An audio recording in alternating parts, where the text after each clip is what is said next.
Assalamualaikum dan selamat sejahtera. Kami dari kumpulan 7 ingin membentangkan tentang gejala sosial dari perspektif falsafah pendidikan negara. Seperti yang kita tahu, gejala sosial merupakan isu yang semakin meruncing dalam masyarakat moden, termasuk fenomena lari dari rumah, legalisme dan sebagainya. Dari perspektif falsafah pendidikan negara, pendidikan merupakan alat untuk membanteras gejala sosial di Malaysia. Selain itu, falsafah pendidikan negara juga menekankan bahawa pembentukan individu holistik dan penyemaian nilai-nilai murni memainkan peranan penting dalam membentuk individu yang berintegriti dan harmoni. Antara faktor yang menyumbang kepada isu gejala sosial dalam kalangan remaja ialah pengaruh rakan sebaya yang negatif.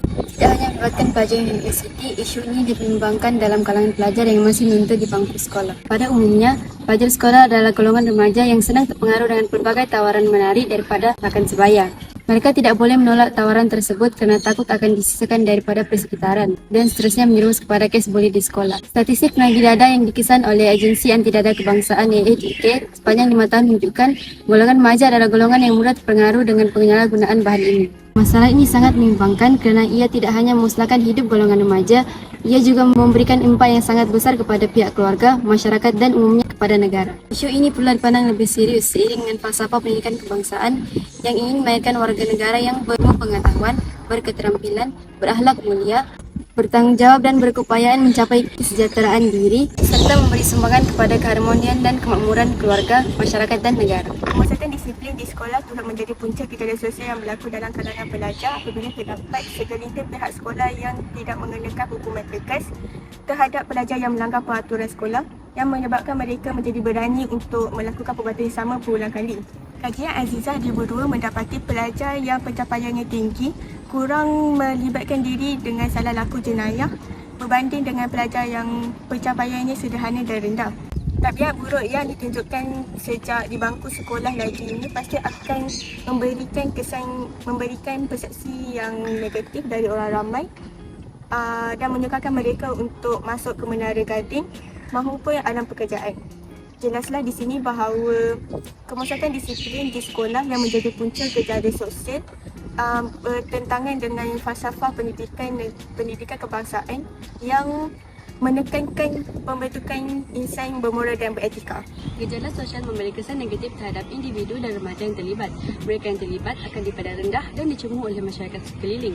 Pembentukan jati diri juga akan menjadi rapuh jika individu tersebut tidak tahu bagaimana untuk menanganinya. Selain itu, gejala sosial boleh menyebabkan individu menghadapi kesukaran untuk mendapat peluang pekerjaan dan pendidikan yang baik oleh kerana reputasinya yang tercemar. Hubungan terhadap keluarga juga akan terjejas menyebabkan individu berasa terasing dengan keluarganya sendiri dan mungkin akan hilang tepat bergantung dan sokongan daripada keluarga sendiri.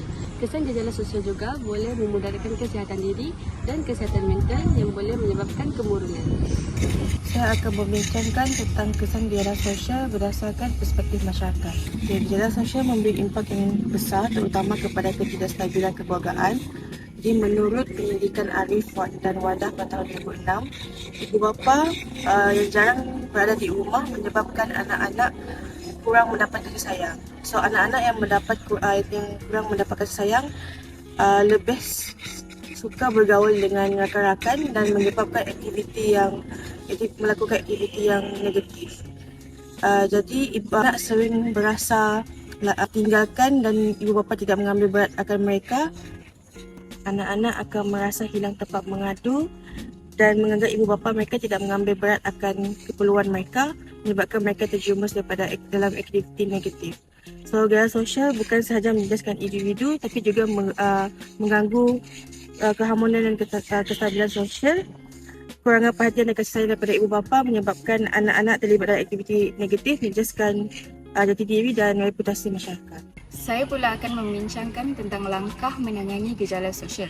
Gejala sosial dalam kalangan remaja semakin membimbangkan. Falsafah pendidikan negara kita menekankan perkembangan potensi individu secara menyeluruh dan seimbang dari segi intelek, rohani, emosi dan jasmani. Salah satu langkah untuk menangani gejala sosial ini adalah dengan memperbanyakkan program bimbingan dan kaunseling. Kaunselor sekolah boleh membantu pelajar untuk memahami kesan negatif dari gejala sosial seperti penyalahgunaan dadah dan kes buli. Dengan mengintegrasikan falsafah pendidikan negara dalam program-program ini, ia akan menjadikan program-program ini lebih berkesan. Kesimpulannya, gejala sosial dapat diatasi dengan memperbanyakkan program bimbingan dan kaunseling di sekolah. Langkah lain yang dapat diambil untuk mengatasi masalah gejala sosial dalam kalangan remaja adalah dengan membimbing dan mengawasi segala kegiatan mereka.